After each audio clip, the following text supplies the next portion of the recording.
So you've been chauffeured around your high school parking lot, powered by rocks.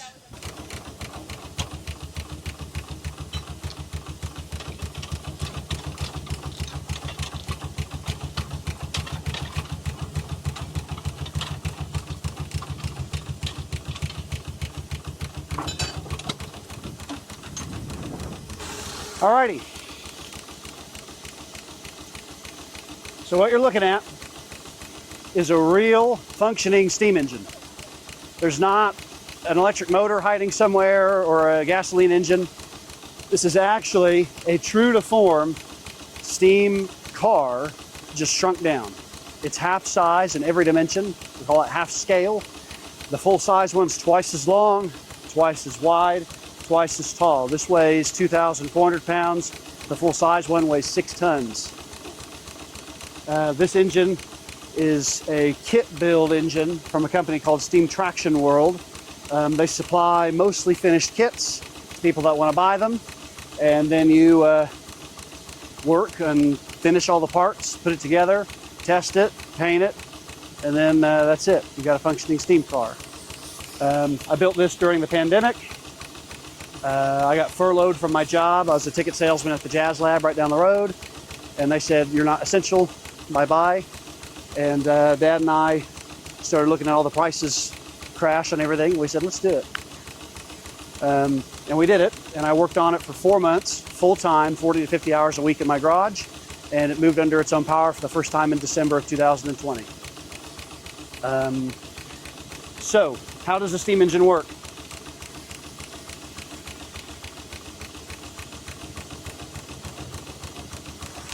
This engine burns coal. It literally runs on rocks. What this is prehistoric dinosaur and plant matter that has been compressed and compressed and compressed and compressed into a really volatile little rock. There's a lot of carbon in here. There's a little bit of sulfur, a little bit of iron, a little bit of stuff like that. This is earth. It's just very combustible earth. If you were to take wood and let it sit underground for 2 million years, it might look something like this. You shovel this into what's called a firebox. It's literally a box in the middle of the boiler. It's connected to the outer sheet of the boiler with what are called stay bolts. That's to keep everything rigid and to keep everything strong. Inside of that firebox is a grate. It's about this big. And you build a even thick fire of coal. You start it on wood and gradually introduce coal as the heat increases. It takes about an hour and a half. Turning the key on this, like getting in your car and turning a key, takes an hour and a half. Yeah. The boiler is full of water. The boiler is from here all the way back to where the control surfaces are. You maintain the water level in that. Boiler tubes carry the exhaust gases from the firebox to this round piece right here called the smoke box. The smoke box is where everything is exhausted to atmosphere. The engine operating and working under pressure exhausts its steam into the smoke box, which pulls, it creates a vacuum, which pulls the exhaust gases through those boiler tubes faster, which thus pulls more air through the fire, causing it to burn hotter and burn more coal and produce more steam. It's a cascading effect. The harder you work a steam engine, the more energy it produces, as long as you feed it. This is the exact same technology that would have been used on a steam engine or a steamboat or steam tractor or steam anything. Almost anything you could think of back in the day was run on steam at one point or another. There were steam fire trucks. There were steam popcorn machines. Not kidding you. No joke. There were little boilers and little popcorn shacks with little single cylinder engines, and they'd make popcorn. It's really cool. So that effect in boiling that water is the vicious cycle that makes this machine work. Before that principle was thought of, with the exhaust gases pulling the fire, there was a French maker, I forget his name, but he actually had a wagon in front of his locomotive that drove a great big bellow, a wooden bellow with cloth, exterior to force the fire that way. Engines, 4-stroke, whatever, right? If you have a V8, it ends up being the same power strokes as this steam engine. How does that happen? How does 8 cylinders equal 2? Well, On a 2-cylinder engine like this, steam uses both sides of the piston. So the piston goes back with steam pushing it back, creating power that is then exhausted out the stack, and you hear a chuff. Okay? And then steam pushes it back forward, and then you hear a chuff, and that cycle goes on and on and on and on. And that's all controlled with all this linkage right here that's oscillating back and forth like that. The rods in the middle that have a slightly greater throw that are swinging around, those are the con rods. Those are connecting the pistons to the crankshaft, creating that rotating motion. Like I said a second ago, this is 2 cylinders, a 2-cylinder engine, and the cylinders are offset on the crankshaft by 90 degrees. So there's no dead spots. Because if it were 1 cylinder and it pushed, there's no power at the end of the stroke. Push, there's no power at the end of the stroke. If it's offset by 90 degrees, you have power, power, power, power, power, power, power, power. When you hear a steam locomotive going down the track, right, you hear 1, 2, 3, 4, 1, 2, 3, 4, 1, 2, 3. It's the same principle. Except with this engine, it's a compound. And what that means is you only hear the exhaust from the low pressure piston, because it has a high pressure piston that's 2 inches in diameter. And once that's done its work, the steam exhausts over to the low pressure side, where it works on a bigger piston, because when you think about it, the steam's already had some of its energy taken away from it from powering the low pressure piston, so it needs to work on a larger surface area piston to produce the same energy. Once that is done, it exhausts out the stack, so it uses the steam twice. Yeah, more efficient, burn less coal, produce more power. So we now have rotating motion, and we know how a boiler produces steam. And in fact, this boiler runs at 200 psi, which is not insignificant. That's the same pressure that a lot of full-size steam locomotives operated on. We have rotative motion. It goes to an open gearbox over there with 3 gears. Those are connected to a great big sprocket that's about this big that has a chain wrapped around it. It's the biggest bicycle chain you'll ever see. The links are this long. A bicycle chain, the links are that long. The links are that long. It goes all the way back to a great big sprocket on the back axle.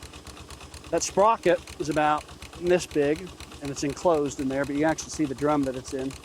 That sprocket's got planetary gears on it, which act as a differential. So it's actually got a differential back there on that back axle. Pretty advanced for a steam engine. This is a 1920 design, so just over 100 years old. You have to tension that chain. For some reason, they didn't fit a chain tensioner, like on a bicycle. The entire back axle is designed to slide backwards and forwards off of those 2 connecting rods on each side to tension the drive chain. Crazy. If you were to adjust that on the full-size engine, I would think the wrench would be huge. Let me check on the engine. So, the boiler's using water, it's burning coal, you're trundling down the road or down the railroad if it were a train. You got to get water back in the boiler. If the firebox becomes uncovered, the boiler will blow up. The sheets get too hot, they start to cave in. If water sloshes back on them, that sudden change gives it shock, caves in under the pressure, the boiler goes and goes flying through the air. So you got to get water back in. There's 2 water tanks. There's a great big one right here on the underside of the engine, and there's one back here. Holds 45 gallons of water. If you've seen one of those 5-gallon water jugs, think about how many of those fit in 45. It's a lot of water right there. It has a thing called an injector. It's a brilliant device. It's sitting right here. You can see it dribbling a little bit of water. So think about it. If there were 2 Wagon Graws, Wagon's a pretty strong dude, but if there are 2 of them and they're identical and they're pushing against each other, you're not going to move anywhere if they're exhibiting the same force, right? They're going to sit. Urgh! If you have 200 psi of steam pressure trying to force water against 200 psi of steam pressure, that doesn't make sense. The laws of physics say that won't happen, right? Well, there's more physics that you can use to your advantage. What an injector does, steam pressure and steam velocity are inversely related. If you have a lot of pressure, chances are you don't have a lot of velocity. If you have a lot of velocity, chances are you don't have a lot of pressure, right? So what you can do is you can force a lot of pressure to a really small space and get a lot of velocity, okay? So an injector, the first stage, the steam at 200 psi goes through a converging cone. Pressure trades for velocity, okay? That causes a suction, which pulls water from the water tanks. That mixes with that jet of steam.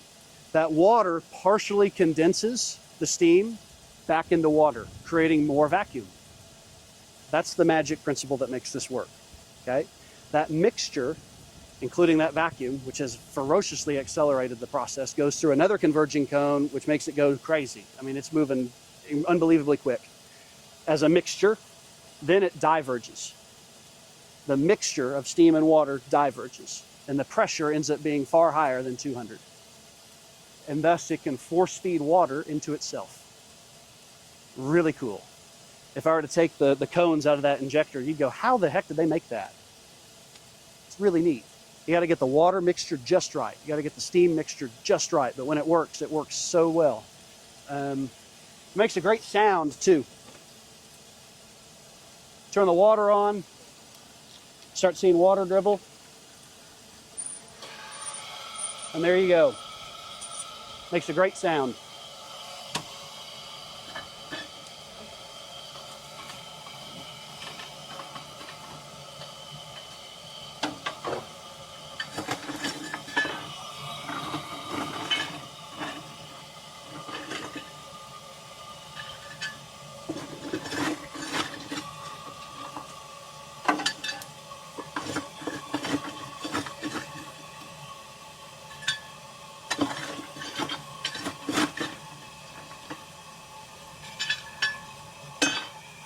So you've got a couple of tools, okay?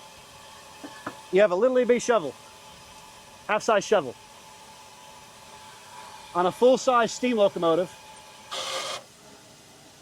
the fire doors relative to the floor of the locomotive cab are really low. To give you an idea of how hard the labor is on a locomotive, the shovel is really wide. I've actually got one at home. The shovel's really wide and the handle's really short because you got to get all that leverage. So you get down on you bend your knees, you bend your back, and you shovel, and you rotate and shovel to a really low door. I can't imagine much harder labor other than maybe building a railroad. A locomotive of sizable proportions, if it doesn't have a mechanical stoker, that fireman is shoveling anywhere between 5 to 10 tons of coal in, 20, 30 miles. It's just crazy. And it's all going out the stack. You're literally building an inferno to power this unbelievably dangerous, loud, aggressive machine to move unbelievable amounts of tonnage down the track. The largest steam locomotive operating in the world is actually about to come through Oklahoma in August. It's called Big Boy.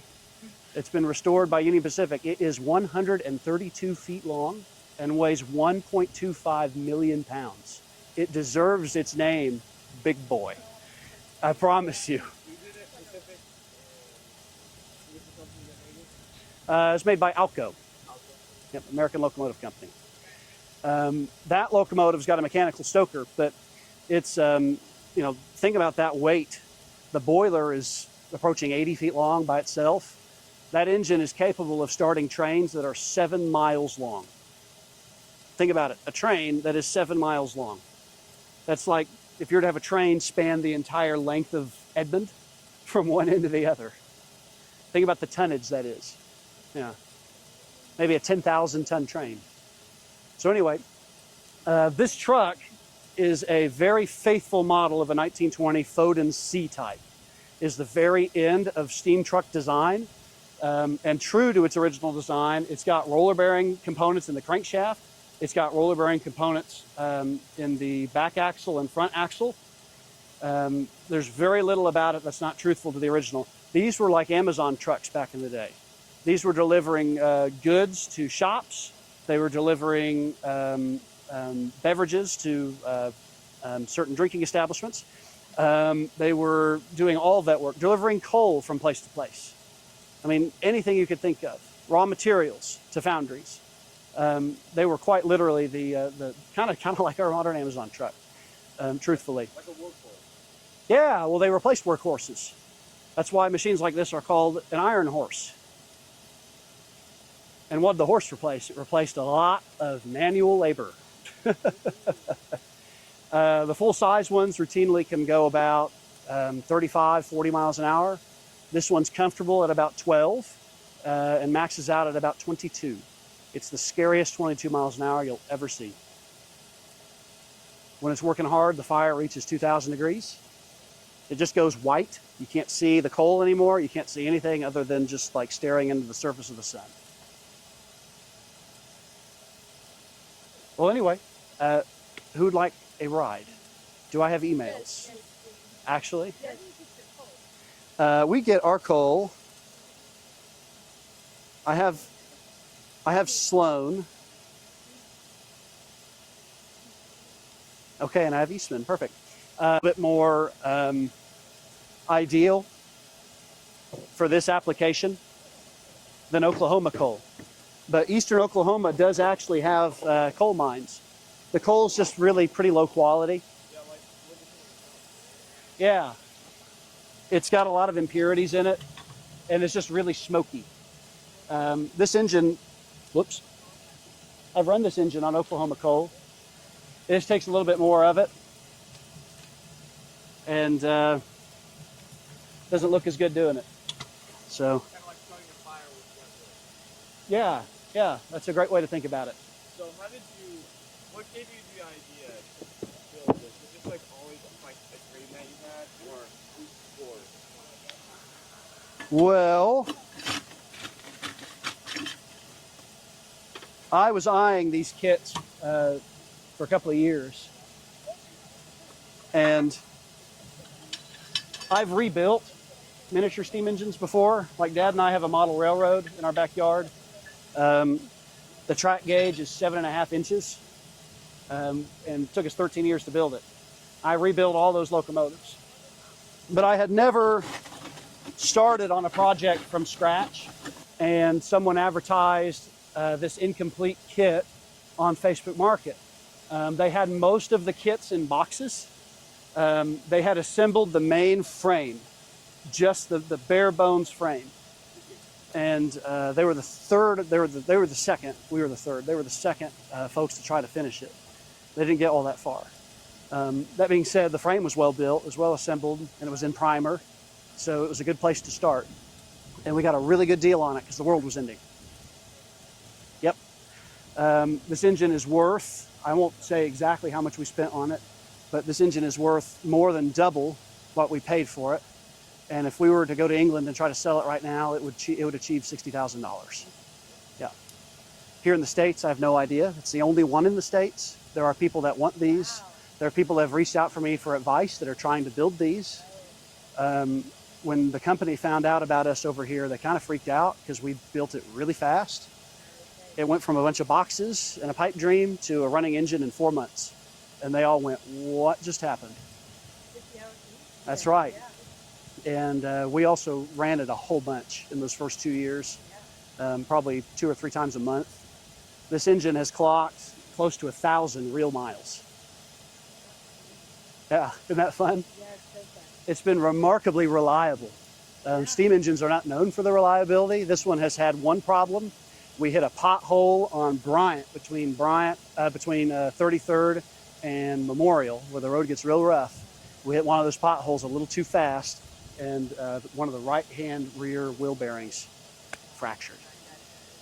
And we limped into Starbucks, and I got underneath it and saw the mayhem and kind of determined, okay, we can make it home, but barely. There's a picture of me underneath the engine in the Starbucks parking lot trying to figure out what on earth is going wrong. And we made it home, and I had the axle out later that day, ordered new bearings. They came in 2 days later, slapped them in. It was done by the end of the week. Do you order all your parts from Foden Motorworks, or do you? Foden Motorworks is the design. Oh. So this engine is a Steam Traction World kit, but it's a half scale of the Foden Motorworks 1920 design for a Foden C-type wagon. Yeah, that's right. That's right. Yeah. What gets people is these wheels. These wheels look really modern to a lot of people's eyes. And forgive me, I need to put a little coal on. They look like Focus ST wheels.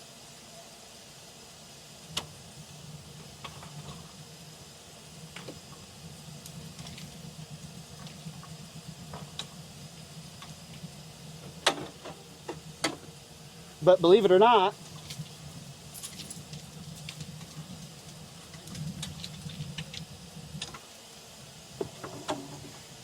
those are faithful to the 1890s Foden patent for those wheels. So someone at Lamborghini first used that kind of shape. I think someone at Lamborghini might have seen a Foden wheel and thought, that looks awesome. And then took it and put it on I can see kind of like that Y design right Exactly, yeah. But that design's actually 140 years old, give or take. Yeah. Well, shall we go for a spin? Who wants to go first? Okay, I can take 2 per.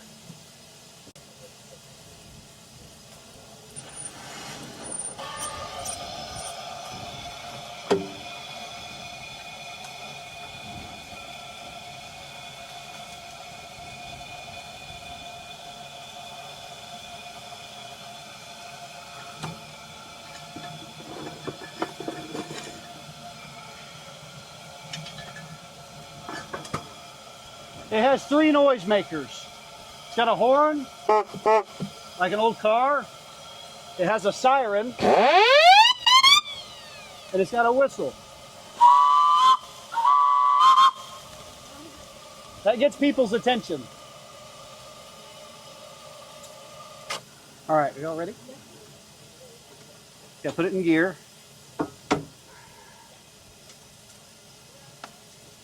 Make sure it's in forward, open that guy, and away we go.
So you've been chauffeured around your high school parking lot, powered by rocks.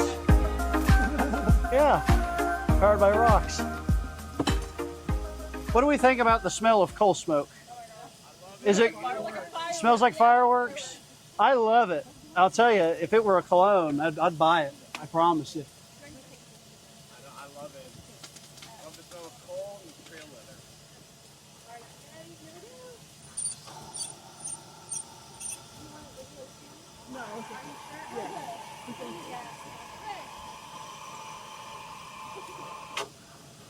Okay, so the hidden gem of this truck, okay, I forgot to mention it last time. I refuse to forget now. It's got a clock right up here. That is a 1900 something Waltham car clock. Right there. For keeping time. Yeah, I gotta know how fast I can do a mile. You know. Well, sports cars would measure that in seconds. Would measure it in minutes, but we don't have to talk about that. All right, you ready? It has a foot brake like a modern car, but it doesn't lift up like a modern car. You have to put your foot under it and lift his hat back.